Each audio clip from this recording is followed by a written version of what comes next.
হলো না, এমনিতেও আজকে বোকা দিয়েছে সে রাতকে। রুদ্ধ বুক সেলফের তলা থেকে বইটা বের করে রাতের হাতে দিল। বইটা হাতে পেতেই মহা খুশি হয়ে পড়ল রাত, কিন্তু সে হাসল না, বরং উপরের ঠোঁটের ভাঁজে নিজের ঠোঁট চেপে নিজের খুশি নিয়ন্ত্রণ করার চেষ্টা করতে লাগলো। বইটা নেয়ার জন্য এতক্ষণ সে ভালোভাবে কথা বললেও তার অভিমানের কথা সে ভুলে যায়নি। লোকটা তার সাথে আজকে পচা ব্যবহার করেছে। রাত বইটা হাতে নিয়ে বারান্দায় দৌড় মারল। রুদ্ধ খেয়াল করল মেয়েটা হাসলে অসম্ভব সুন্দর লাগে তাকে। তখনই হুমায়ুন আহমেদের অপেক্ষা উপন্যাসে তিনি বলেছিলেন, হাসলে মেয়েদের যত সুন্দর লাগে, হাসি চেপে রাখলে তার চেয়ে 10 গুণ বেশি সুন্দর লাগে। রুদ্ধের খেয়াল হলো ইদানিং সে একটু বেশিই ভাবছে মেয়েটাকে নিয়ে। বেশ মনোযোগ দিয়ে পড়ছে রাত বইটা। হুমায়ুন আহমেদ বরাবরই তার খুব পছন্দের একজন লেখক। সর্বপ্রথম যেদিন সে নিজের জন্য একটা বুক সেলফ তৈরি করেছিল, তার বাবাকে দিয়ে সবার আগে বুক সেলফে হুমায়ুন আহমেদের বই তাতে জায়গা করে নিয়েছিল। বইটা পড়তে পড়তেই একটা লাইনে আটকে গেল সে। বৃষ্টি যে কত কথা বলে তা বুঝতে হলে চুপচাপ জানালার পাশে বসে থাকতে হয়। লাইনটা যখনই সে পড়ছিল তখনই ভেতর থেকে রুদ্ধ ডেকে উঠল তাকে। শোনো। বিরক্তিতে চোখ বুজে ফেলল রাত। হাতের বইটা ধপ করে বন্ধ করে পা বাড়ালো রুমের দিকে। রুদ্ধের সামনে গিয়ে কোমরে হাত দিয়ে দাঁড়িয়ে জিজ্ঞেস করলো, এই মেয়ে করছেন কেন? হ্যাঁ, আমার কি নাম নেই? বকবক করা বন্ধ করে আমার জন্য 1 কাপ কফি নিয়ে এসো, যাও। আগে আমাকে আমার নাম ধরে ডেকে বলুন, না হলে আমি যাব না। রুদ্ধ হাতের দিকে না তাকিয়ে রাতকে রাগাতে মজা করে বলল, আমি তোমার নাম জানি না। কি এ লোক বলে কি? নিজের বউয়ের নাম জানে না, অথচ এতগুলো দিন সংসার করাও হয়ে গেল তাদের। এ কেমন জামাই, ছি! কি, আপনি আমার নাম জানেন না? রুদ্ধ ল্যাপটপের স্ক্রিনের দিকে চোখ রেখেই রাতকে রাগাতে আবারও মিথ্যে বলল, না পারবো না আমি আপনাকে কফি বানিয়ে এনে দিতে। এটা বলে নাক ফুলিয়ে আবার হাঁটা দিল রাত বারান্দার দিকে। এই লোক এত খারাপ কেন? এতগুলো দিন পার হয়ে গেল তাদের বিয়ের, আর এখনো এই লোকটার নাম জানে না। আবার বরের মতো হুকুম করে বলে কিনা কফি বানিয়ে আনবার জন্য। ঢঙ্কত পারবে না সে এই লোককে কফি বানিয়ে খাওয়াতে। রুদ্ধ রাতের যাওয়ার দিকে তাকিয়ে দুষ্টু হাসি দিল। মেয়েটা তো অবুঝ কেন? রাতে খাওয়া শেষে রানু বেগমের সাথে সবকিছু গুছিয়ে রেখে রাত ইচ্ছে করেই রুদ্ধের উপর রাগ করে একটু দেরিতেই ঘরে গেল, হাতে ধোয়া ওঠা কফির মগ নিয়ে। তখন রুদ্ধ কফি চেয়েছিল, কিন্তু সে রাগ করে মুখের উপর না করে দিয়েছিল। তাই ভাবল এখন একটা কফি করে নিয়ে যাওয়া উচিত তার। ঘরে ঢুকে আশপাশ তাকিয়ে রুদ্ধকে খুঁজতে লাগলো, কিন্তু কোথাও দেখতে পেল না। কফিটা টেবিলে রেখে এগিয়ে গিয়ে দেখল রুদ্ধ বারান্দার রেলিং ঘেঁষে দাঁড়িয়ে। তার দিকে পিঠ করে থাকায় রাতকে দেখতে পায়নি। রাত নিঃশব্দে ওখান থেকে এসে ওয়াশরুমে ঢুকে ফ্রেশ হয়ে নিল। ওয়াশরুম থেকে বেরিয়ে কফির কাপটা না দেখে বুঝল মহাশয় এসে নিয়ে গেছেন তার কফি। তাই আর কোনো কথা না বলে বিছানা গুছিয়ে শুতে নিল। শুয়ে বেশ কিছুক্ষণ এপাশ ওপাশ করেও ঘুম এলো না তার। রুদ্ধ বারান্দা থেকে এখনও ফিরেনি ঘরে। পুফিও রুদ্ধের সাথে বারান্দায় বসে আছে। এবার বেশ ভয় ভয় লাগলো রাতের। ছোট্ট থেকেই ভীষণ ভীতু স্বভাবের মেয়ে, একা কখনোই ঘুমোতে পারে না। তার উপর বারান্দায় রুদ্ধেরও কোনো সারা শব্দ নেই। উঠে বসে পর্দার ফাঁক দিয়ে দেখার চেষ্টা করলো, কিন্তু বারান্দার লাইটটাও নেভানো। এই লোকটা এত অন্ধকার করে রাখে কেন সবকিছু? রাত বুঝে না। আস্তে আস্তে খাট থেকে নেমে এগিয়ে গেল বারান্দার দিকে। ঘুটঘুটে অন্ধকারে মানুষের চিহ্ন মাত্র দেখা যাচ্ছে না, ঘরের লাইটটাও নেভানো। অন্ধকার হাতড়ে এগিয়ে গেল রাত। হুট করেই রাতের ভীষণ ভয় হতে লাগলো। এখানেই তো ছিল লোকটা, কই গেল? তখন লোকটার সাথে ওভাবে কথা বলায় কি রুদ্ধ রাগ করেছে তার উপর? শুনছেন, আপনি কোথায় আছেন? আমতামতা করে বলে আরেকটু এগিয়ে গেল রাত। কোনো উত্তরও আসছে না দেখে রাতের এই মুহূর্তে সব ভয় জুড়ে বসল। অন্ধকারে কোনো দিকে হাঁটছে বসতে না পেরে এলোমেলো পা ফেলে এগিয়ে গেল। হঠাৎ নিজের কাঁধের উপর গরম নিঃশ্বাসের আশ্রে পড়া অনুভব হলো রাতের। প্রথমে মনের ভুল ভাবলেও গরম উত্তপ্ত নিঃশ্বাসের প্রগাঢ়তা ক্রমেই গাঢ় হলো, যেন সূচের মতো ঢুকে যাচ্ছে ঘাড়ে কাঁধে। ভয়ে শুকনো ঢোক গিলল রাত। এই গরমেও সারা শরীরে হিম হাওয়া বয়ে গেল। পদক্ষেপ দুকদম পেছাতেই শক্ত কিছুর সাথে পিঠ ঠেকলেই রাত ঘাবড়ে চেঁচিয়ে উঠতে নিলে কেউ পেছন থেকে মুখটা চেপে ধরল। রাত হাত পা এলো পাথারি ছোড়াছড়ি করলে কানের কাছে এসে কেউ হিসিয়ে বলল, একদম চেঁচামেচি করে আমার মান সম্মানের 12টা বাজানোর চেষ্টা করবে না। এত রাতে এখানে কেন এসেছো? রুদ্ধের কণ্ঠস্বর শুনে যেন রাতের জানে পানি ফিরল। প্রচণ্ড ভয় পেয়েছিল সে। রুদ্রের হাত সামান্য আলগা হতেই রাত পেছনে ফিরে জাপটে ধরল তাকে। এমন আকস্মিক জড়িয়ে ধরায় রুদ্র কোনো রকম প্রতিক্রিয়া না করে চুপ করে দাঁড়িয়ে রইল। থেকে থেকে কেঁপে উঠছে রাত। বেশ ভয় পেয়েছে বুঝতে পেরে আলতোভাবে হাত রাখলো রাতের পিঠে। রুদ্র রাতের কানের কাছে ঠোঁট লাগিয়ে আলতো করে বলল, ভয় পেয়েছো? নরম কণ্ঠে শুধালো রুদ্র। রাত তখনও কাঁপছে, ভাঙা ভাঙা গলায় বলল, আমি আপনাকে কতবার ডাকলাম, আপনি কেন উত্তর দেননি? রেগে আছেন তাই? আমি অনেক ভয় পেয়ে গিয়েছিলাম। বলে দুহাতের আঁচড় আরো গাঢ় করে বসিয়ে দিল রুদ্ধের পিঠে। রুদ্ধ চোখজোড়া বন্ধ করে ঠোঁটের ফাঁক দিয়ে নিঃশ্বাস টেনে নিল। মেয়েটার এভাবে হুটহাট জড়িয়ে ধরা ইদানিং তার ভেতরটাকে নাড়িয়ে দেয়। শক্ত পুরুষালী মনের খোলসটা নরম হাতের স্পর্শে যেন চুরমুর হয়ে যায়। মেয়েটা কি বোঝে না এভাবে হুটহাট জড়িয়ে ধরতে নেই, শুয়ে দিতে নেই? নিজের ভেতরে আশ্রে পড়া সকল প্রবল উচ্ছ্বাসকে দমিয়ে কণ্ঠের খাদ আরো নামিয়ে বলল, চলো ঘরে যাই, রাত অনেক হয়েছে। কিন্তু রাত তাও ঠায় দাঁড়িয়ে রইল উত্তরহীন। প্রত্যুত্তর না পেয়ে রুদ্ধ ঘাটটা নামিয়ে ধীর কণ্ঠে বলল, এই মেয়ে, ছাড়ো আমাকে। এভাবে রাক্ষসের মতো খামচে ধরে রেখেছো কেন? বারান্দা দিয়ে ছুঁড়ে ফেলে দেবো কিন্তু। ঘরে চলো। কেঁপে উঠল রাত। রুদ্ধের এমন নরম কণ্ঠের ধমক যেন নিতান্তই অদ্ভুত ঠেকল রাতের নিকট। এভাবে কানের কাছে মুখ এনে ফিসফিসিয়েও আবার কেউ ধমক দেয় বুঝি?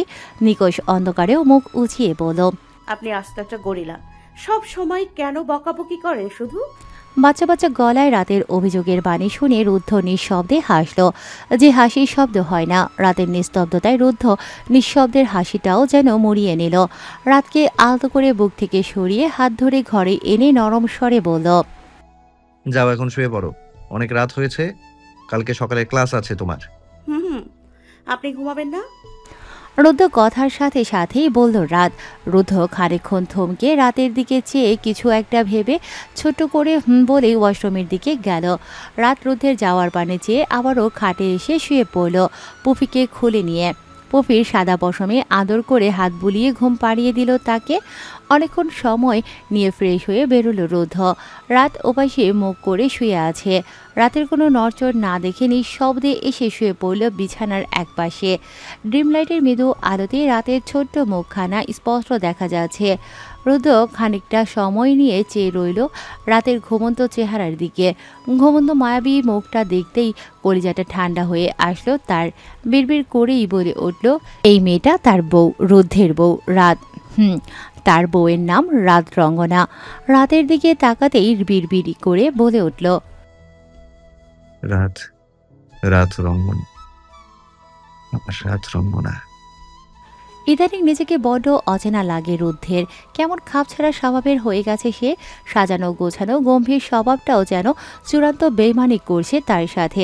না চাইতেও হাজারো বেনামি চিন্তা ভাবনা ঘিরে ধরে তাকে, যার সবটাই এই মেয়েটা, তার ছোট্ট আদুরে বউ, তার রাত রঙ্গনাকে কেন্দ্র করে। ভাবতে ভাবতেই ফট করে নিজের মুখটা ঘুরিয়ে অন্য পাশে ঘুরল রুদ্ধ। না, এই মুহূর্তে সে কোনো ভুল করতে চায় না। এই অহেতুক চিন্তাভাবনাগুলোকে প্রশ্রয় না দেওয়াটাই উত্তম। উল্টো পাশে ফিরে এলো সে। পাশ ফিরে চোখ বন্ধ করার মিনিটখানেক বাদে একটা ছোট্ট নরম তুলতুলে হাতের খামচি আঁকড়ে ধরল তার পিঠ। ঘাড় ঘুরিয়ে ফিরলে দেখল রাত ঘুমের ঘোরেই আরও সরে এসেছে রুদ্ধের দিকে। এক হাত দিয়ে খামছে ধরে আছে রুদ্ধের টি শার্ট। সে আস্তে ধীরে হাত ধরে সরানোর চেষ্টা করেও রাত ছাড়ল না, বরং আরও কাছে সরে এলো। ফুস করে নিঃশ্বাস ছাড়ল সে। মেয়েটাকে সে যতই দূরে সরাতে চায় ততই কাছে চলে আসে। এই যে রুদ্ধের পিঠে মুখ ডুবিয়ে ঘুমিয়ে আছে। রুদ্ধ ইচ্ছে করলেও সরাতে পারছে না।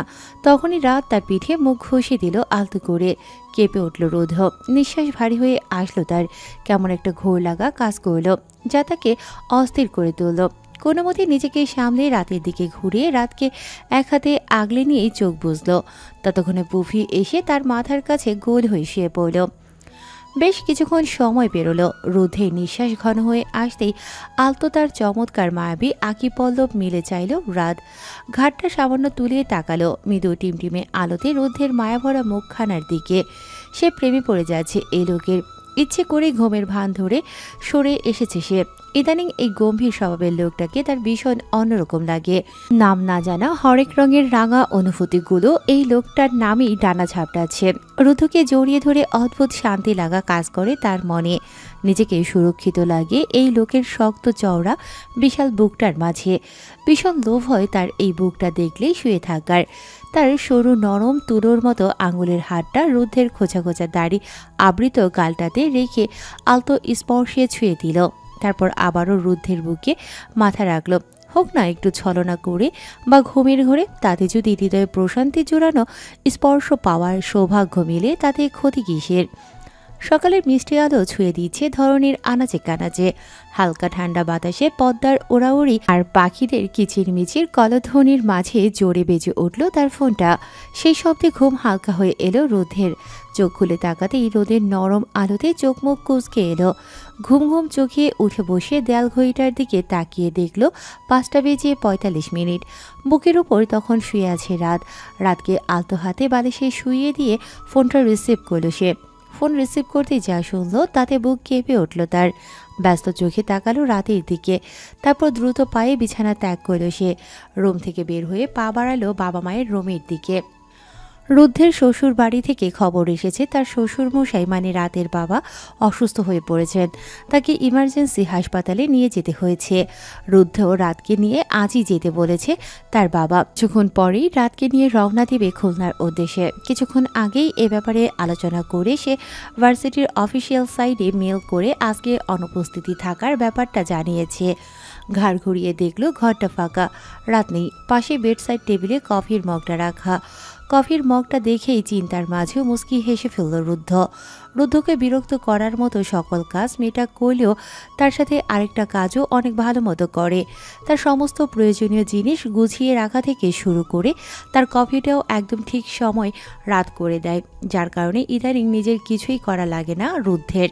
ফ্রেশ হয়ে এসে কফিটা হাতে নিয়ে কাপে চুমুক দিয়ে বারান্দায় গেল। রাতকে এখনও কিছু বলেনি তারা। নরম প্রকৃতির মেয়ে সে।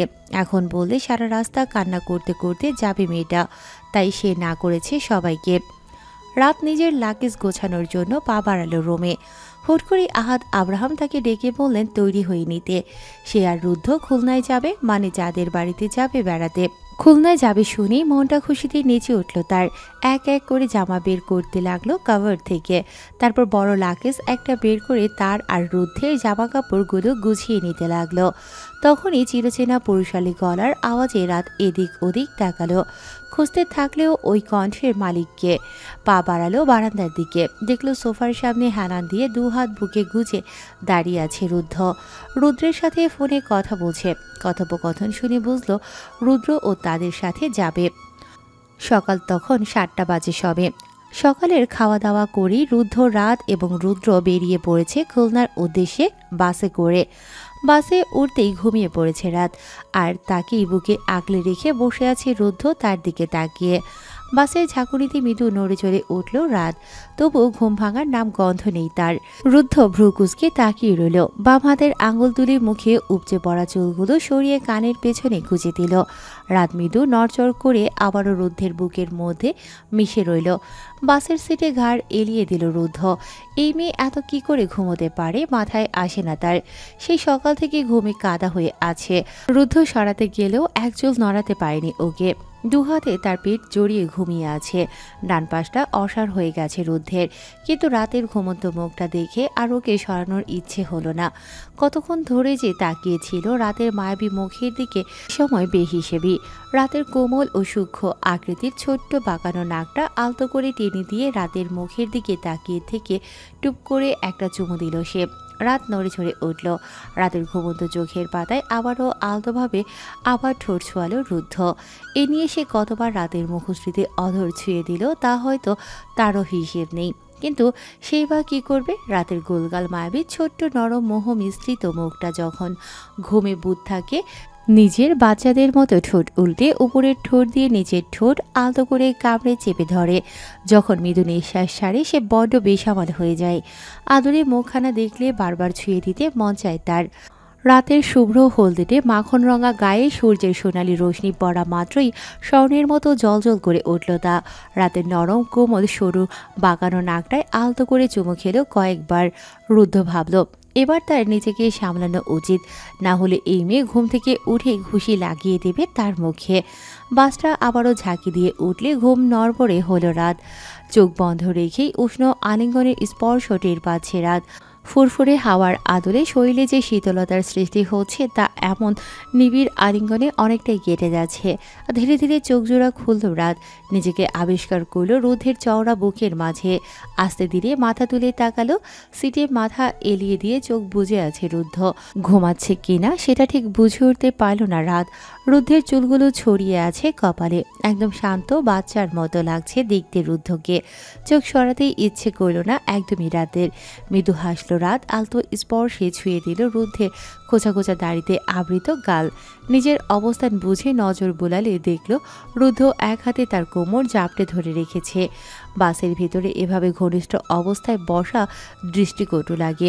ভাবতেই তড়িঘড়ি করে ছিটকে সরে আসলে রুদ্ধ চোখ খুলল। রাতের এমন তরস্ত হয়ে সরে যাওয়ায় তার সবে মাত্র ঘুমে লেগে আসা চোখ খুলে গেল। লালচে হয়ে ফুলে আছে চোখগুলো। রাতকে পুনরায় এক হাতে আগলে নিয়ে বলল, এভাবে লাফালাফি শুরু করেছো কেন তুমি? ঘুমাও রাত, এখনো অনেক সময় লাগবে যেতে। রাত এই প্রথম রুদ্ধের মুখে নিজের নাম শুনে অবাক হয়ে তাকালো। রাত রুদ্ধের দিকে, সঙ্গে কিছুটা খুশিও হয়ে গেল, কিন্তু এভাবে ধমক দেওয়ার কারণে গাল ফোলালো সঙ্গে সঙ্গেই। সে কখন লাফালাফি করলো? আজব বজ্জাত লোকটা সব কিছুতেই সমস্যা। সে পাত্তা দিল না। সে রুদ্ধের কথার উত্তর না দিয়ে জানালার দিকে সরে গেল আরও একটু। জানালা দিয়ে ফুরফুরে বাতাস আসে। নিজের চেনা শহরে যাবে ভাবলেই মন ভালো হয়ে গেল তার। তখনই হুট করে রুদ্ধ রাতের হাত ধরে টান দিয়ে নিজের কাছে সরিয়ে আনলো। রাত অবাক প্রসন্ন হয়ে কিছু বলতে নেবে তার আগেই রুদ্ধ বলল, ওদিকে যেও না তো রাত, ওভাবে জানালার দিকে সরে যাচ্ছ কেন? কাছে আসো আবার। বাসের ঝাঁকিতে তো উড়ে চলে যাবা তুমি। রাত চোখ কুঁচকে নিল, নাক ফুলিয়ে ফেলল সে। তারপর ঠোঁট উল্টে বাচ্চাদের মতো গোমরা মুখ করে বলল, আমাকে কোন দিক দিয়ে বাচ্চা মনে হচ্ছে আপনার, যে জানালা দিয়ে বেরিয়ে উঠে উড়ে চলে যাব সামান্য ঝাঁকিতে? আজব। ও তাই নাকি? আমার তো তোমাকে দেখলেই গুলুমুলু পিচ্ছি বাচ্চা লাগে, যে কিনা কিছু হলেই নাক ঠোঁট ফুলিয়ে বসে থাকে। তাই বাতাস হলে উড়ে যেতেই পারো, নট ইম্পসিবল। তাই দূরে না গিয়ে আমার কাছে আসো, কুইক।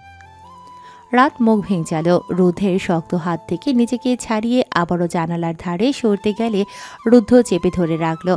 একটানে নিজের বুকের সাথে রাতের পিঠ লাগিয়ে তাকে বসিয়ে দিল নিজের সঙ্গে মিশিয়ে। রাত ছোটখাটো হওয়ায় মাথাটা রুদ্ধের গলা পর্যন্ত ঠেকল।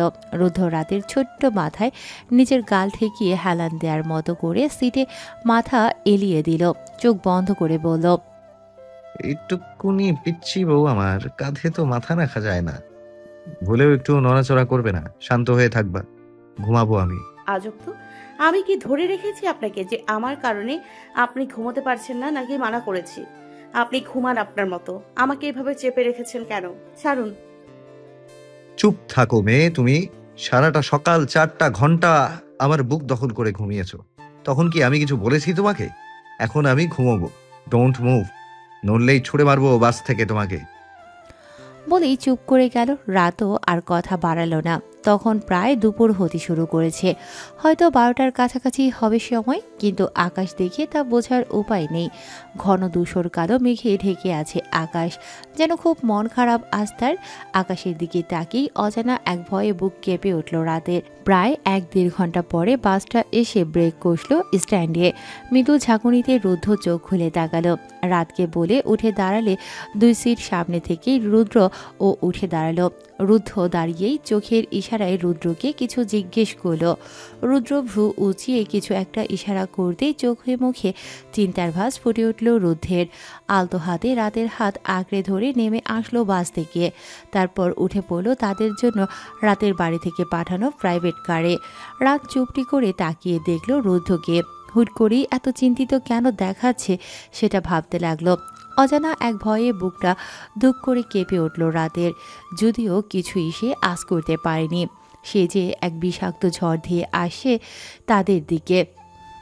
দুপুর ১টার মধ্যেই খানবাড়ি পৌঁছানোর কথা ছিল তাদের, কিন্তু গাড়ি অন্য রাস্তায় যাচ্ছে দেখেই রাতের কপাল কুঁচকে এলো।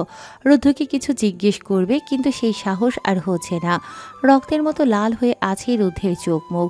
রুদ্র ভাইও কারোর সাথে ফোনে একভাবে কথা বলেই যাচ্ছে, কিছুই বুঝে উঠতে পারছে না রাত যে কি হচ্ছে। অজানা এক ভয়ে বারবার হৃদয় কেঁপে উঠছে তার।